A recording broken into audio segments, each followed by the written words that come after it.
a Disaster. I'm Peter. I'm here with my co-host Lee. Hello. And you're here for Tragedy Tuesday. Yeah. Our mini episodes about tiny tragedies that aren't really so tiny, but we try to keep them short. So today is my turn, and I'm going to be telling you about the St. Helena Freefall. Oh, that's a nice name. Yeah, well, I thought of it because I was listening back to our episode about the bomber blitz in New York City. Sure. And there's a certain detail that I remember struck a chord with you, having to do with elevators. Oh, yeah. So Or Freefall. Let's just see what happens. Okay. Let's just see what happens. So welcome to Welcome. Welcome is the second... Sorry? And then his mind snapped. Welcome to Welcome. You know what? I'm sticking to it. Welcome to Welcome. Okay. Because Welcome is the second largest city in South Africa. I get it. Spelled W-E-L-K-O-M. Welcome. Do you know what it means? And we're glad you're here. It's Dutch for welcome. Okay. The Dutch have a history in South Africa. Varied history in South Africa. Okay. So it was officially declared a town in 1948 after being a settlement before that, and it became a city in 1968. Okay. That's nice for welcome. The economy centers on mining of gold and uranium. Okay. So it's actually interesting stat here. Welcome has contributed 21% of the free world's gold sales. So That's like a lot of gold comes out of Welcome. A lot of gold for one little city.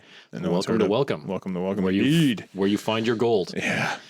And basically what the result of that is that Welcome as a city is basically covered in refineries. Okay. I think it's also mining capital for, maybe not capital, but they do a lot of uranium mining, I think, as well. So it's basically just refineries for gold and uranium, and that's like the focus of the city. Bombs. Dutch love their gold. I love gold. I love that movie. I saw it The once third one? in the theater.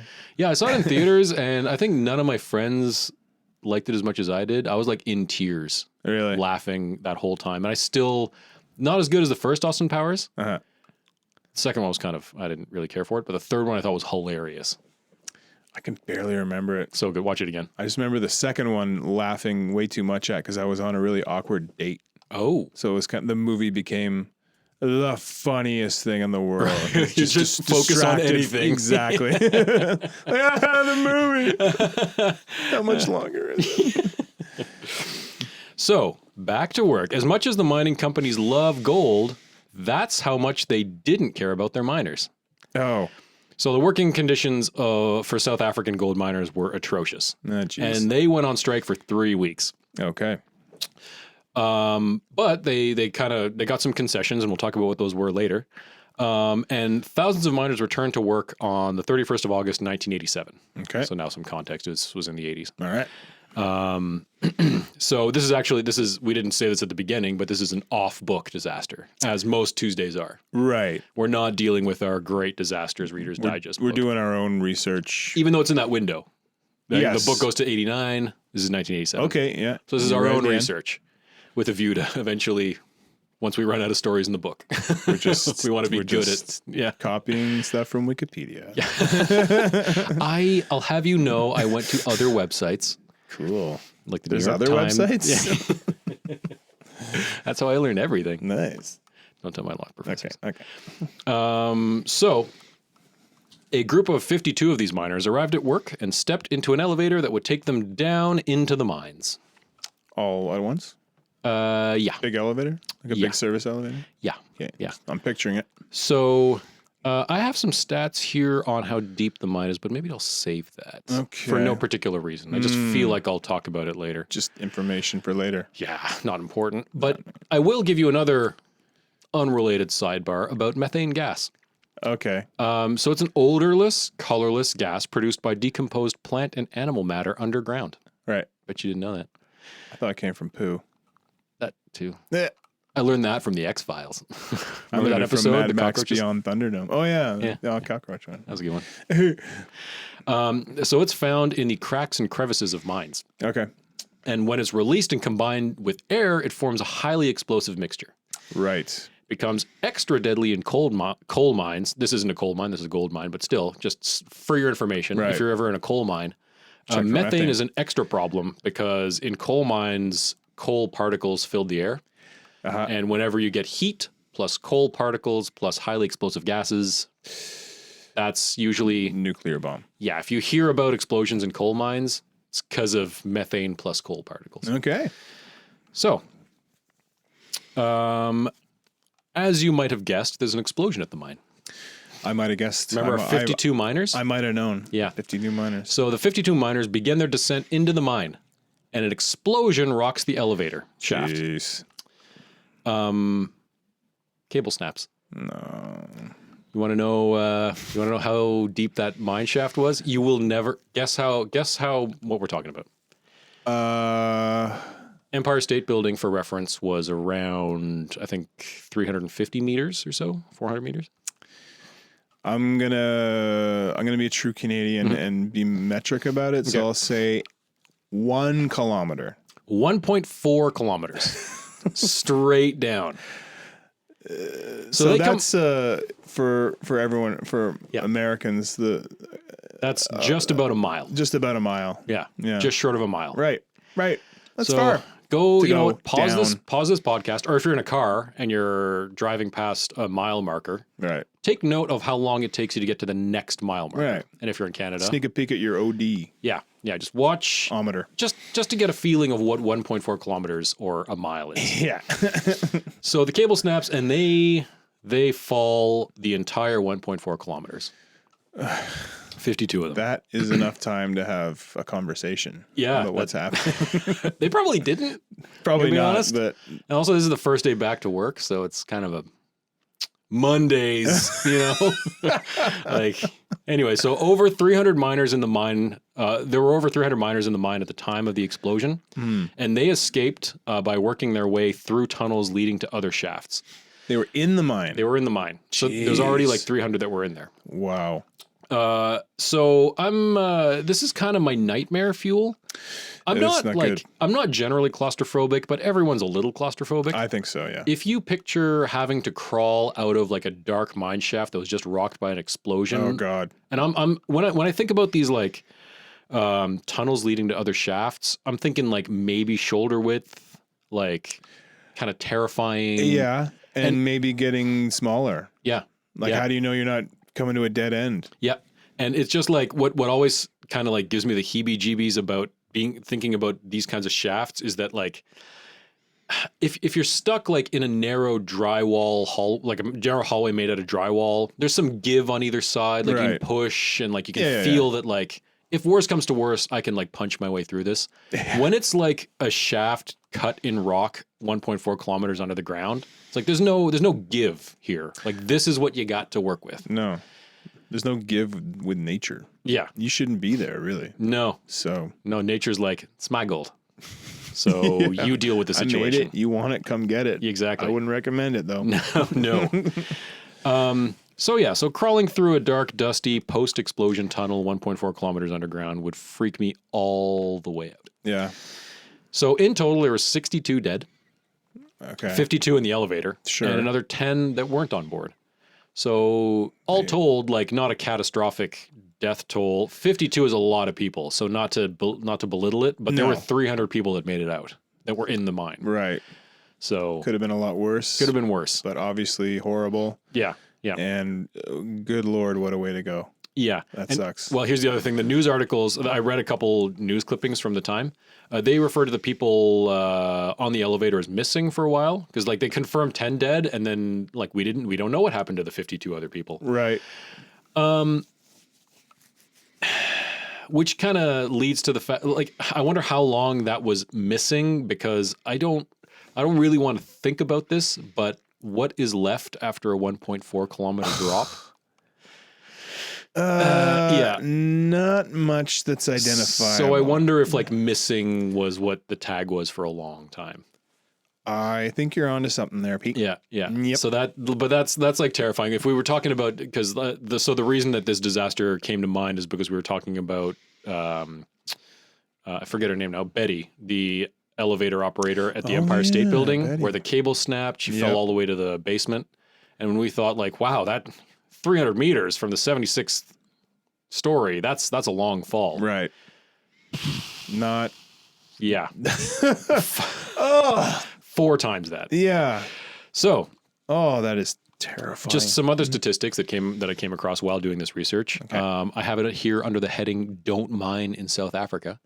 September 1986, 177 miners died in an underground fire at Kinross Gold Mine, east of Johannesburg.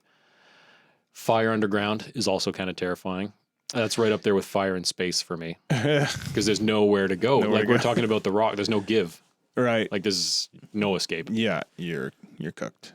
January 1960, 438 miners died after being trapped over 180 meters underground. Jeez. So gold takes a heavy toll. There's a lot of gold mines there, and they don't take any prisoners. Yeah, that's a bloody industry. Yeah, which it's just a terrifying. Just for extravagance, really. Yeah, exactly. And I guess I understand. Like, there's some people. What I don't understand is people that go like spelunking. Yeah. Not to knock them. Like, you get your thrills however you want to. But for me, it's like you're doing what on purpose? Yeah, I'll never understand like climbing a mountain or base jumping, anything like that. It's just you're playing with your life. I think I can get behind. Because like I've done some hill climbing with I've mentioned Steve a few times now. I feel like Steve is just going to be a presence in this podcast now. He's your metric as far as fitness and my failings as a human being are. Right. But like I've gone to Scotland. I've climbed some hills with him, so that like I can get behind that. Like I can see the appeal there. Base jumping, I wouldn't do it, but I guess I get it. You're out in the open though, right? Right. When it comes to like.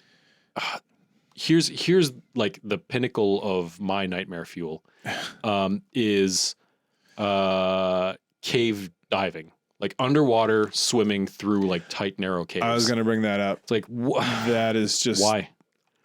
I'd rather be eaten by a shark. Yeah, exactly. I don't even want to think about it right now. But I guess I'm bringing that up to compare with the fact that like a lot of these people, they don't really have a choice. Like a lot of these people, it's this is the job that I have. Do this or starve. Yeah. I mean, good Lord, it's such that continent is Yeah. I mean, I guess South Africa, I suppose, is a bit more like maybe a more developed part of the continent, I suppose, but maybe not so much in the 60s. I should do more. I should do my research on the history of South Africa. Yeah, but I'm just saying, like, out of turn here. But just reading from the article, at least about the disaster at St. Helena, the cable snap and the elevator fall. Like, it seems like the people that were working there didn't really have a lot of options, and like they could go on strike, but not for too long because they need to get back to work and feed their families. Yeah, exactly.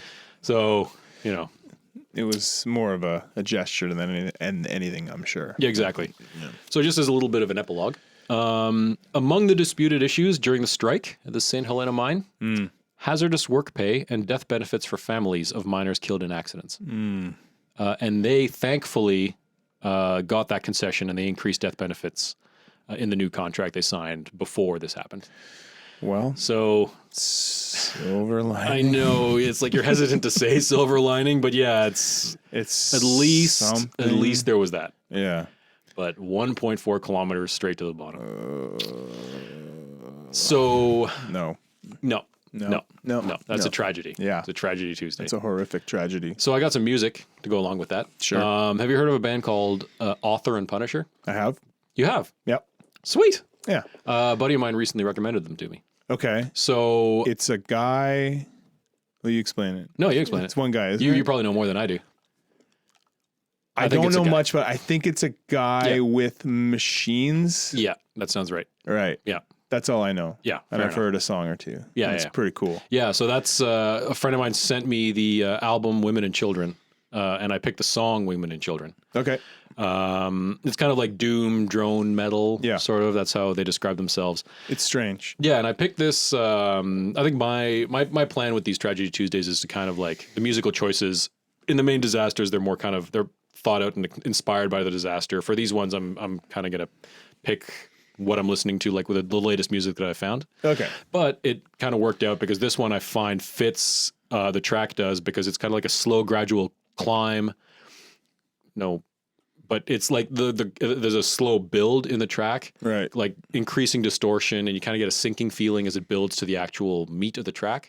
And I could totally see like the analogy there between like that pit in your stomach, that feeling of free fall. Oh yeah. And like I hate terror. it. And like you said, with a 1.4 kilometer drop, that's like, as far as drops go, that's on the not merciful at all end of the scale, because you got a lot of time to realize what's happening. Yeah, exactly. I mean, you might be on the ceiling. I don't know. Yeah, but yeah. it's not quick. No. You've got, I'd say, like how long do you think that would take? Should have done the math. A minute? You know what? Less? We'll probably tweet about it. I'm going to do the math. And, Let's get some stats on that. We'll figure out how long that falls. Because even 10 seconds is more than enough time to really you get that explosion, assess. the jolt. Yeah. And that, like, you won't know what's happening there. But there's going to be a stretch in the middle where it's like, oh. What? Yeah. Oh. Yeah. Yeah. So anyway, that's the track that I picked. I think it fits pretty well with the Disaster. Super awesome band, as you know. So yeah, enjoy I want that. to check that out more. Yeah. I'll send you the link. Will be available. Cool. Check out our social medias. Appreciate it. So that was a quick Tragedy Tuesday. If you like what you hear, subscribe to us on iTunes, Spotify, anywhere you listen. If you really like what you hear, please leave us a review. And while you're at it, might as well make it 5 stars. Might as well make it 5 stars. Why not? It's the easiest thing to do. Yeah, it's just click. Just click. Just make it. Just do it. Just make it 5. Just do it if you want. Yeah. Only if you want, but you know. But you should. Yeah. You can follow us on Twitter and Instagram at This Disaster Pod, and we're on Facebook too. And I guess we'll see you next week for our next major disaster. Yeah. Bye. Bye.